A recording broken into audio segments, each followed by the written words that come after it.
The Great Hercules. The story of Hercules begins long before his first breath, in a sky filled with thunder and jealousy. Zeus, the king of the gods, was mighty in power but restless in desire. Though he ruled Olympus with lightning clenched in his hand, his eyes often wandered to the mortal world below. There, among fields and villages, lived Alcmene, a woman renowned for her beauty and her virtue. Zeus descended in disguise, and from their union a child was born neither fully god nor fully mortal. His name would be Heracles in Greek, Hercules in Roman tongues. From the moment of his birth, he was destined to embody strength greater than any man and a fate more tragic than most could bear. But destiny rarely comes without enemies. Hera, queen of the gods and wife of Zeus, burned with jealousy. She despised the boy, a living reminder of her husband's unfaithfulness. Even as Hercules lay in his cradle, Hera sought to destroy him. One night, she sent 2 serpents slithering into the nursery. Their scales glistened with poison, their eyes glowed with malice.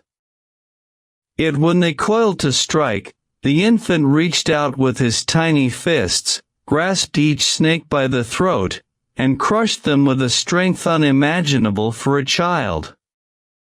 It was the first sign that Hercules was no ordinary being. Stories of the baby who strangled serpents spread quickly. Farmers whispered his name in awe, and even the gods on Olympus turned their gaze toward him. But Hera did not relent.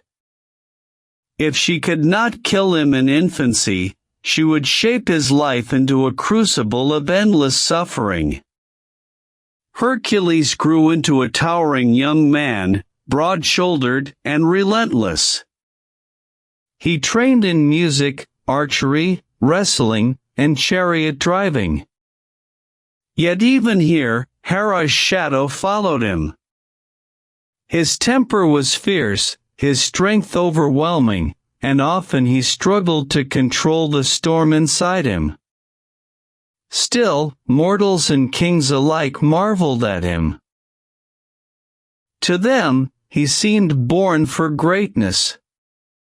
When he came of age, Hercules married a woman named Megara. She was gentle, and her love steadied the fire in his heart. Together they had children, and for a brief time, Hercules tasted happiness. Yet Hera, always watching, poisoned his mind with madness. In a rage he could not control, Hercules did the unthinkable, he struck down his own family. When the madness faded, grief consumed him. He fell to his knees before the gods, begging for atonement. The oracle of Delphi decreed that to cleanse his soul, Hercules must serve King Eurystheus of Tiryns and complete tasks that seemed impossible. Thus began the great legend, the 12 labors of Hercules.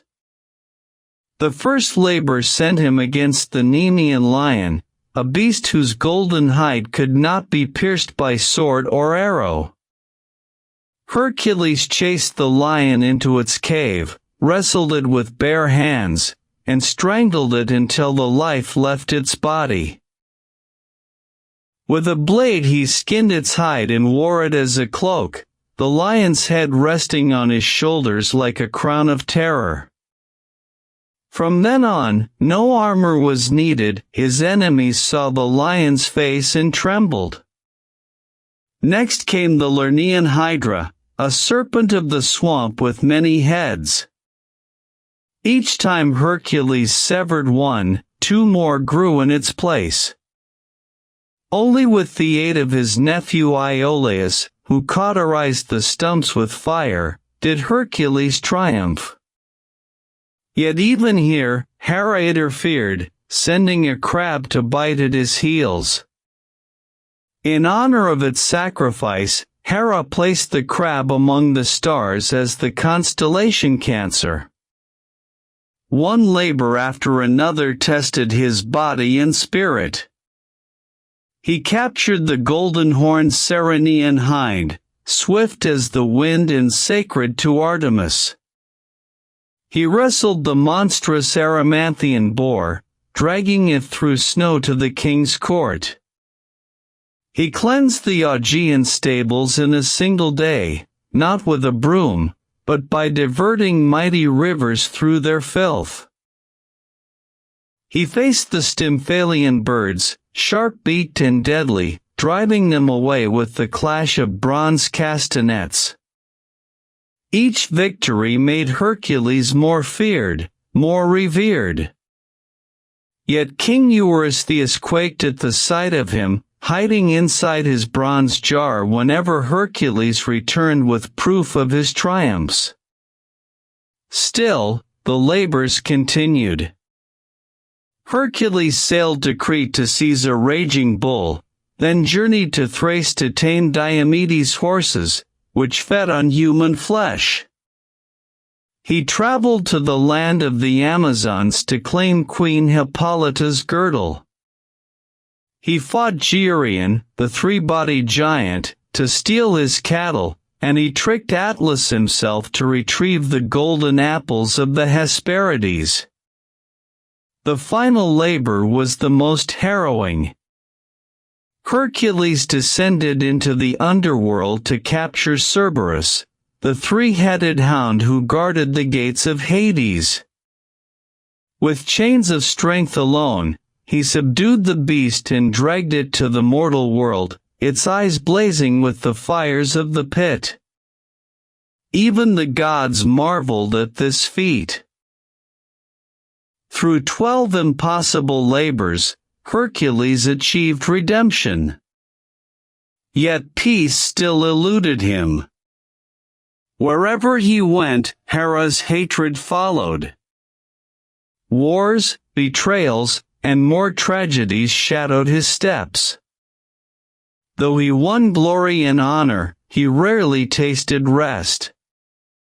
Hercules' heart longed for love, and at times he found it in the arms of Deianira, his second wife.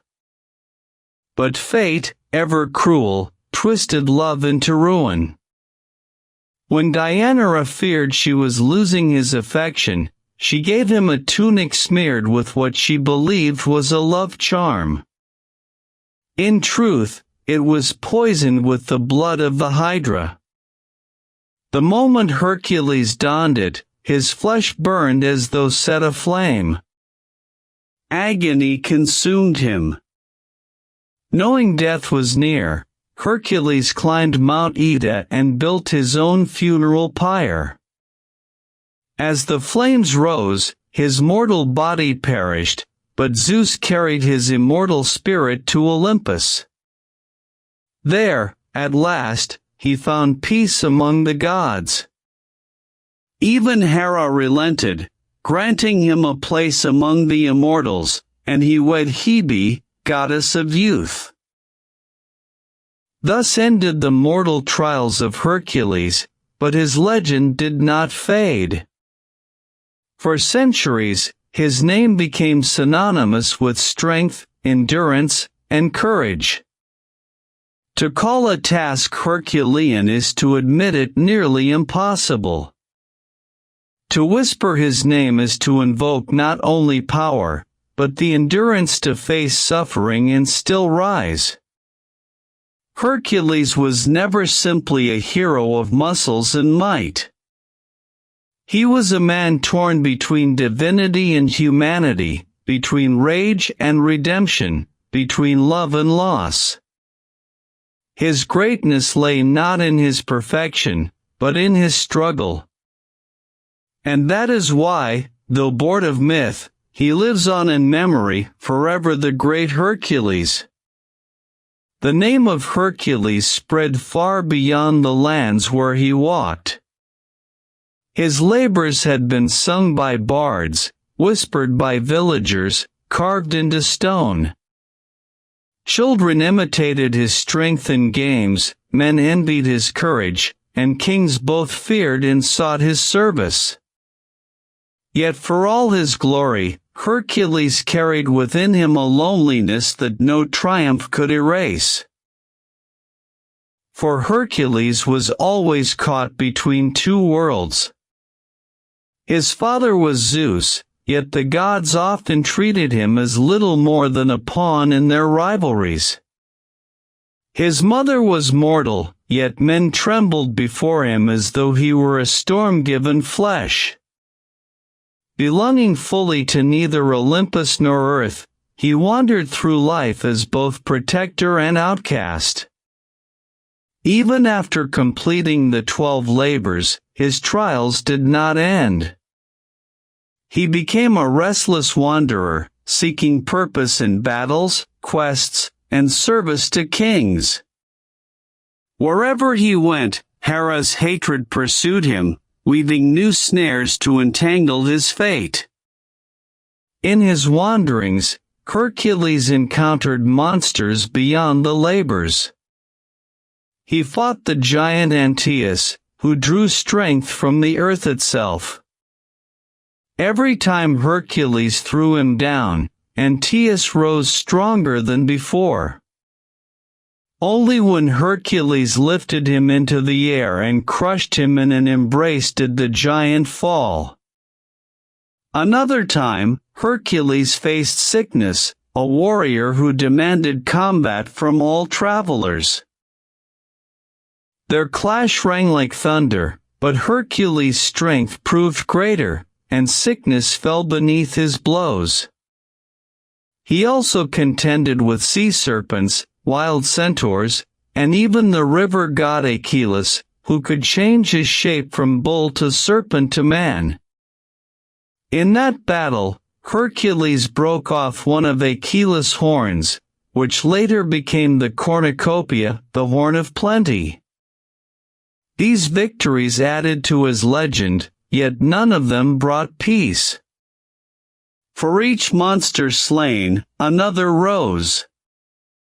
For each honor earned, another burden weighed upon his soul. His strength was a gift, but it was also a curse, chaining him to endless conflict. Despite his turmoil, Hercules was a man of passions. He loved deeply, laughed loudly, and lived fiercely. His appetite for food, drink, and adventure was boundless. Yet his temper was equally fierce, and when anger overtook him, even allies feared his wrath. More than once, this fury brought sorrow, for in moments of rage he struck down friends as well as foes. Perhaps the most fateful of his passions was his love for Deianira. He won her hand after defeating the river god Achilles, but their marriage would lead to his downfall. While traveling, they came to a river where the centaur Nessus offered to carry Deianira across. But in midstream, Nessus tried to steal her away. Hercules shot him with a poison arrow, tipped in the venom of the Hydra. As Nessus lay dying, he whispered deceit into Deianira's ear, telling her that his blood would serve as a charm to ensure her husband's fidelity. Years later, when Deianira feared Hercules' love was straying, she remembered Nessus' words. She smeared a tunic with the centaur's blood and gave it to Hercules. Believing it a gift of love, he put it on. The venom burned through his flesh like wildfire, searing muscle and bone. Agony consumed him. He tore at the garment, but it clung to his skin, the poison eating deeper with every struggle. In his torment, Hercules understood what had happened. Yet he did not curse Deianira, for he knew she had been deceived. Instead, he prepared for the end. He climbed Mount Ida and built his own funeral pyre, laying his mighty body upon the wood. No mortal flame could match his suffering, but as the fire rose, the pain of his mortal shell began to fade. At last, Zeus intervened. Lightning split the sky, and the heavens opened. From the ashes of Hercules' burning body rose his immortal spirit. The gods welcomed him to Olympus, granting him the peace denied to him on earth. Hera herself, once his greatest enemy, relented at last. She reconciled with Hercules, and he was wed to Hebe, the goddess of youth, so that his days in eternity would be filled with renewal. Thus ended the mortal trials of Hercules, but his legacy endured. Mortals continued to honor him in temples and tales. His feats became lessons of endurance, his struggles symbols of the human condition. To this day, his name is invoked when strength beyond limits is required. Yet the greatness of Hercules was never only in his muscles. It lay in his perseverance. He faced grief, madness, betrayal, and endless enemies. Time and again, he was brought low. But every time, he rose again. That is why he became more than a hero, he became a myth that outlived empires. But what of the man behind the legend? What was Hercules when he was not lifting mountains or slaying beasts? He was a man who carried unbearable guilt for the death of his family, a wound that drove him into the labors in the first place. He was a man who yearned for acceptance, always caught between divine heritage and mortal fragility. He was a man who sought love, only to have it poisoned by fate. These truths make his story more than a list of battles. They make it a mirror of human struggle. Consider his 12 labors again, not only as tasks, but as metaphors. The Nemean lion was not merely a beast, but the embodiment of fear that cannot be pierced. The Hydra was not only a serpent, but a symbol of problems that multiply when cut too hastily. The Augean stables were not just filthy stalls, but the impossible burdens of life that require creativity, not brute force. Even Cerberus, the hound of Hades, symbolized the confrontation with death that all must face. Through these labors, Hercules' story became universal. He was not only a hero of Greece, he was the hero of the human soul, facing monsters that exist in every life. That is why Hercules endures in memory. His reality is not in historical records, for he never walked as a flesh and blood man. His reality is in the truths his story tells about strength, about suffering, about redemption. As centuries passed, Hercules' tale spread far beyond Greece. The Romans adopted him, calling him Hercules instead of Heracles, and built temples in his honor. His image appeared in mosaics, statues, and coins. Warriors prayed to him before battle, laborers invoked his name for endurance, and rulers claimed his lineage to bolster their authority.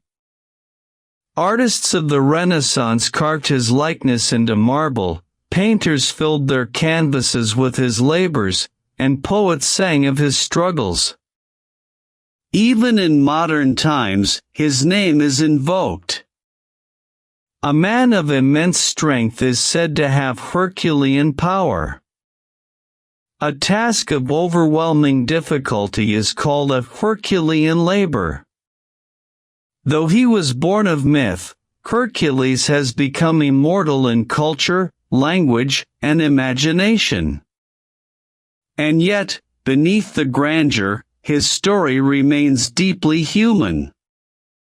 He was a hero who made mistakes, who carried guilt, who longed for love, who suffered and persevered. His divinity did not shield him from pain, it magnified it. That paradox is what gives his tale its enduring power. Hercules is great not because he was perfect, but because he was broken and rose again. He is great not because he conquered monsters, but because he embodied the struggle against the monsters within us all: fear, pride, grief, and despair. Thus, when we speak of the great Hercules, we do not speak only of a figure from mythology. We speak of the timeless truth that greatness is forged not in ease, but in trial. That strength is not the absence of suffering, but the will to endure it. That even in the face of betrayal, madness, and death, the human spirit can rise like fire through ashes. And so, the legend continues. Even after Hercules was lifted to Olympus and granted immortality, the memory of his mortal journey lingered in every heart. Temples were built not simply to worship his divinity, but to honor his humanity. For Hercules was not remembered only as the thunderous son of Zeus, nor solely as the slayer of monsters. He was remembered as a figure who bore unbearable burdens, who stumbled, who suffered, yet who never surrendered to despair.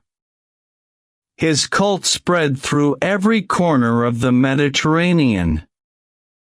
In Thebes, his birthplace, altars smoked with sacrifices. In Rome, generals invoked his name before leading armies into battle, hoping to channel a fraction of his endurance. Merchants carved his likeness into charms for protection during voyages. Farmers sang of his labors in their fields, finding courage in the idea that even stables filled with filth could be cleansed with ingenuity. But the greatness of Hercules was not confined to rituals and statues. His story was retold at firesides, in marketplaces, in courts and schools. Children grew up hearing of the infant who strangled serpents with his bare hands, of the youth who wrestled lions, of the man who held the heavens on his shoulders for a moment in place of Atlas. Each retelling reshaped the myth, yet the core remained the same. Strength, struggle, redemption. Generations asked the same question: what is the secret of Hercules' power? Was it the divine blood of Zeus running through his veins? Was it the muscles carved by endless battles? Or was it something deeper? Those who listened closely understood, Hercules' true power was never his physical might. It was his resilience. Muscles can be broken, weapons can fail, but the will to rise again, that was the essence of Hercules. Every time he was crushed by grief, deceived by fate, poisoned by enemies, he still rose. That is what made him great. And so, Hercules became more than a character in Greek mythology. He became a symbol of the human condition. His life was a map of what it means to be alive, joy and loss, triumph and tragedy, mistakes and redemption. Think of his labors again, not as distant myths but as metaphors living within us. The Nenean lion is the fear that feels indestructible, the problem we think no blade can pierce. Yet, with courage, even that fear can be strangled. The Hydra is the troubles of life that multiply when struck blindly: debts, lies, anger. They grow unless we face them with wisdom, burning the roots instead of the heads. The Augean stables are the overwhelming messes of existence, the burdens we think impossible to clean. Hercules showed that sometimes, the answer is not brute force but a change of perspective, a river redirected. The Ceryneian hind is the goal, always out of reach, swift and sacred, demanding patience rather than violence. The cattle of Geryon, the golden apples, the hound of Hades, each speaks of desires, ambitions, and inevitable encounters with death. Through these tasks, Hercules became not simply a hero, but a teacher. His life whispered that our monsters may look different, but they exist in every age, in every soul. And like Hercules, we must face them, no matter how many times they rise. The Romans understood this well. To them, Hercules was not a distant Greek hero but a universal symbol. They built arches and shrines in his name, carried his image in their legions, and even claimed their emperors descended from him. The word Herculean entered their speech as a way to describe anything of immense difficulty. It is a word we still use today. As centuries passed, artists and poets carried Hercules' story into new forms. Renaissance sculptors carved his mighty frame in marble, capturing every sinew as though strength itself had been frozen in stone. Painters filled vast canvases with the image of Hercules battling Hydra, or bending beneath the weight of the world. Writers used his labors as allegories for the struggles of nations, kings, and common men alike. In modern times, Hercules still lives. He appears in books, films, and plays. Children still dress as him, imagining strength beyond measure. Athletes invoke him in metaphors of endurance. His name echoes in psychology, philosophy, and literature. In every age, he adapts, yet never vanishes. And why should he vanish? Hercules is not bound by temples or myths. He lives wherever people struggle against odds, wherever pain is endured for a greater good, wherever suffering is transformed into meaning. That is the enduring truth. Hercules was never only about gods and monsters. He was about us. He is the part of us that refuses to yield, even when poisoned by betrayal, even when burned by life's cruelty, even when crushed by impossible burdens. His death, too, carries this lesson. When the venom of Nessus consumed his flesh, when agony tore through him, Hercules did not collapse in despair. He built his own pyre, faced the flames, and embraced his end with the same courage with which he had embraced every trial. And from that fire, his spirit rose to Olympus. It is a reminder that even in death, there can be transcendence. So, Who was Hercules? Was he a god, a man, a myth? He was all three. A god by blood, a man by heart, a myth by legacy. And what makes him great? Not the lions he slew, not the serpents he crushed, not the beasts he tamed. What makes him great is that he fell and rose. That he sinned and sought redemption. That he carried guilt, yet still carried on. When we call him the great Hercules, we are not worshiping muscle or miracle. We are honoring endurance. We are honoring the truth that greatness is forged not in perfection, but in persistence. Imagine Hercules today. He might not wear a lion's skin or wield a club. He might not stride into battle against hydras or boars.